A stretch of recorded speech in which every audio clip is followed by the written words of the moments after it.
Bapak Ibu, saudara-saudari, anak-anak semua yang dikasihi Tuhan. Tahun 2015 saya pergi untuk pertama kali ke Pulau Rote karena saya menjadi salah satu peserta sidang sinode dari Klasis Flores. Sama seperti suku-suku yang lain, orang Rote juga punya budaya dan alam yang kaya. Selain pantai Nembrala yang berombak besar, tempat para turis berselancar di sana. Di Pulau Rote yang saya lihat juga tumbuh subur pohon-pohon lontar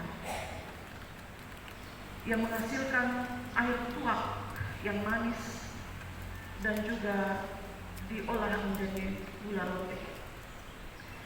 Laut di sana juga kaya dengan ikan dan rumput laut.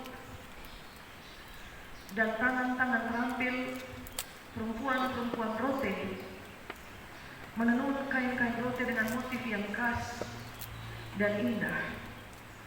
Dan dari alam mereka di sana, mereka juga menemukan tanaman yang dapat memberikan warna pada benang yang akan mereka pakai untuk menenun. Orang Rote juga punya kebiasaan menari. Mereka menari bersama-sama dalam satu lingkaran besar kebalai. Kami sidang sinode tahun 2015, setiap malam setelah persidangan hari itu ditutup, orang beramai-ramai pergi ke lapangan di depan auditorium, dan di sana orang kebalai ramai-ramai. Mereka menari beramai-ramai, tapi mereka juga menari dalam satu tarian yang tidak terlalu ramai. Kadang ditarikan secara solo yang bernama Foti. Keindahan tarian Foti itu terletak pada gerakan kaki yang bergerak secara cepat mengikuti alunan musik. Tadi di awal kebaktian kita melihat tarian itu. Seorang laki-laki Rote pakai selendang taruh di pundak, dia pakai tiilangga, lalu kemudian dia mulai menari tarian Foti. Kaki harus menjadi tumpuan yang kuat, sebab kaki yang kuat akan membuat seorang laki-laki Rote berfoti dengan sangat indah, dan kakinya juga harus kuat sebab dia pun kaki harus menyeimbangi musik yang mengiringi dia punya tarian. Karena itu kaki yang kuat dapat menyokong seluruh tubuh ketika berfoti supaya dia punya keseimbangan. Selain kaki yang kuat waktu seorang berfoti, penari Foti juga harus bisa mengatur napasnya secara baik. Karena dua hal itu, kaki yang kuat dan napas yang baik diatur, berperan penting dalam menarikan tarian Foti. Kira-kira begitu Bapak Mapen. Baniain. Beberapa penari Foti berhenti di tengah jalan karena bilang dia tak ada nafas. Waktu kami di Kalvare Mere dalam etnis Rote, seorang bapak maju tari Foti. Tidak lama disuruh berhenti.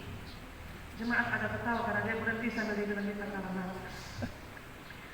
Nah, dari keunikan dan tradisi budaya Rote kita akan belajar.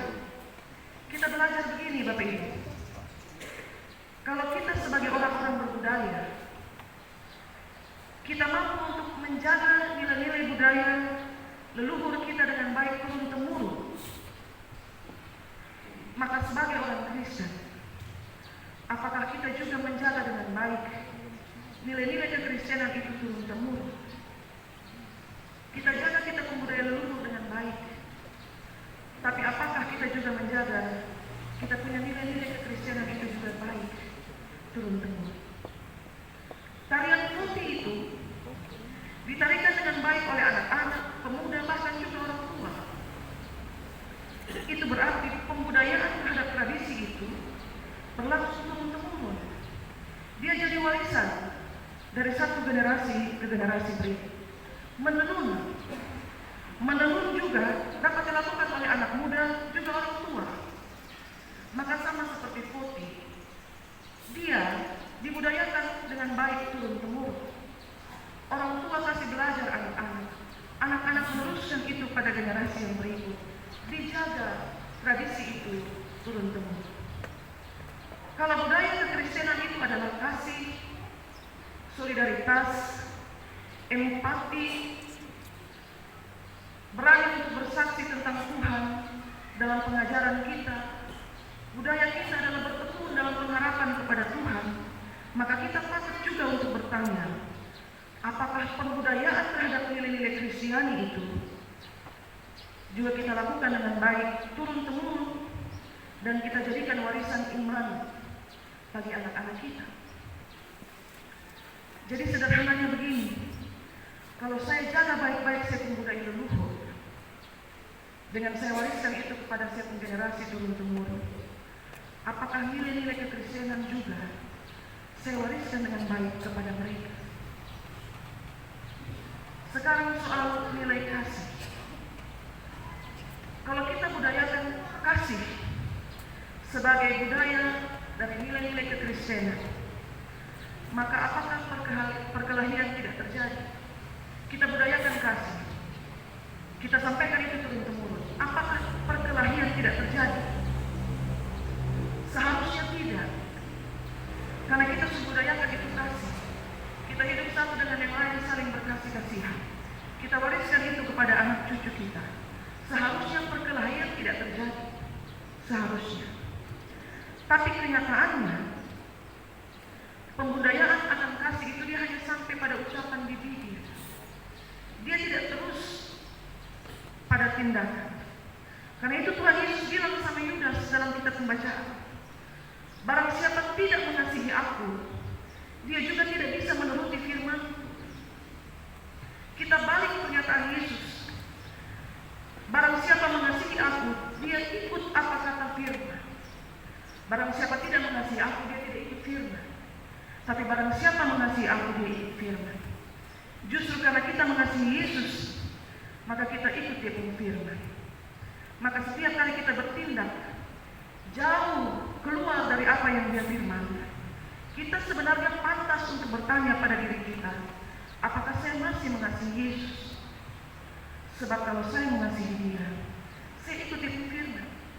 Sekarang saya sadar, saya pun tindakannya jauh dari apa yang dia firman.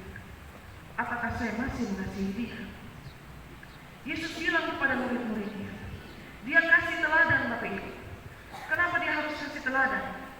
Karena mereka waktu kebersamaan itu sudah mau habis. Cerita yang kita baca ini dalam Injil Yohanes, itu percakapan sebelum Yesus masuk dalam jalan penderitaan. Sebenarnya kita sudah ada dalam minggu-minggu penampakan. Tapi baiklah kita untuk merenungkan ini. Dia kasih teladan karena mereka sudah mau berpisah. Sebelum itu terjadi, dia kasih tinggal sesuatu nilai yang harus dibudayakan oleh dia murid-murid. Karena dunia, apa yang dunia kasih tidak sama dengan apa yang dia kasih. Dia bilang, aku pergi, akan datang Roh Kudus menjadi penghibur dan menolong. Karena itu dia bilang jangan takut. Budayakan nilai-nilai itu dengan keberanian. Sama halnya dengan solidaritas Bapak Ibu, sama halnya dengan empati, dengan keberanian untuk bersaksi tentang nama Tuhan. Kalau saya kehilangan solidaritas, rasa solidaritas saya, rasa solidar saya juga harus bertanya, apakah saya tetap mengasihi Kristus? Kalau saya kehilangan empati terhadap orang yang susah, yang sedang berduka, yang sedang menangis, kalau saya menjadi takut untuk bersaksi tentang Kristus dengan meramu, saya harus bertanya pada diri saya, apakah saya masih mengasihi Yesus atau tidak? Karena kalau saya mengasihi dia, saya bersolidar dengan orang lain. Saya mengasihi dia, saya berempati dengan orang lain. Kalau saya mengasihi dia, saya berani untuk bersaksi tentang dia untuk kemuliaan dia. Kalau saya tidak lagi mengasihi dia, solidaritas saya meredup, rasa empati saya hilang, keberanian saya untuk bersaksi berganti menjadi ketakutan. Sudah tahu Bapak Ibu, waktu kita bernyanyi dalam ibadah, atau ketika kita menari untuk memuji Tuhan,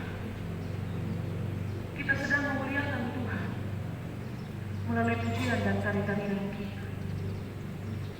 Jadi penting. Kenapa Bapak Saka kalau bulan budaya dia selalu kasih ingat di konsistori, datang geladi, datang latihan. Karena ketika kita bernyanyi, ketika kita menari, kita sedang bersaksi tentang kemuliaan Tuhan. Tapi satu ketika, waktu kerajinan itu menjadi kendor, fokus terhadap pelayanan menjadi surut, bertanya, apakah saya masih mengasihi Yesus? Kalau engkau mengasihi Dia, bangun, kembalikan kerajinanmu itu supaya dia menjadi bernyala-nyala dan layanilah Tuhan.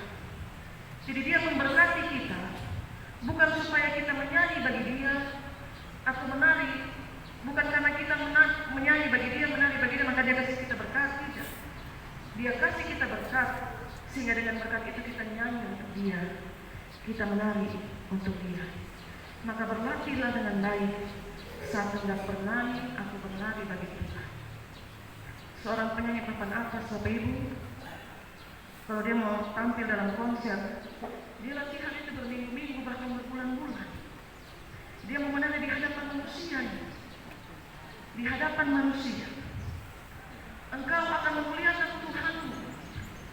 Berlatihlah secara baik, berikan yang terbaik untuk kemuliaan nama Tuhan. Untuk kemuliaan nama Tuhan.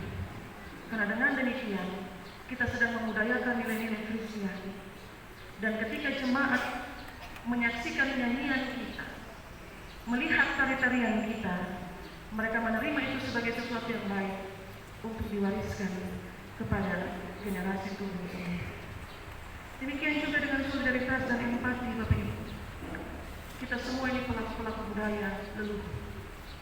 Kita semua, kita pakai selimut datang ke gereja, kita sedang memudayakan budaya leluhur kita. Kita juga pelaku budaya-budaya kekristenan. Kita mengasihi sesama, bersolidar dengan mereka, berempati dengan mereka, berani untuk bersaksi tentang Kristus. Sebenarnya kita sedang memudayakan nilai-nilai Kristiani. Kita meneladani Kristus dan kita memudayakan seluruh pengajarannya. Dalam pembudayaan nilai-nilai Kristen itu, kita mengingat satu hal, memberikan yang terbaik bagi kemuliaan nama Tuhan. Kalau mau menyanyi, menyanyilah dengan memberikan persembahan talenta itu dengan yang terbaik. Kalau mau menari, bersiap, memberikan yang terbaik untuk Tuhan. Kalau mau bersaksi tentang kemuliaan Tuhan dari apa yang terbaik yang kita punya. Tuhan berkati kita dengan firman. Amin.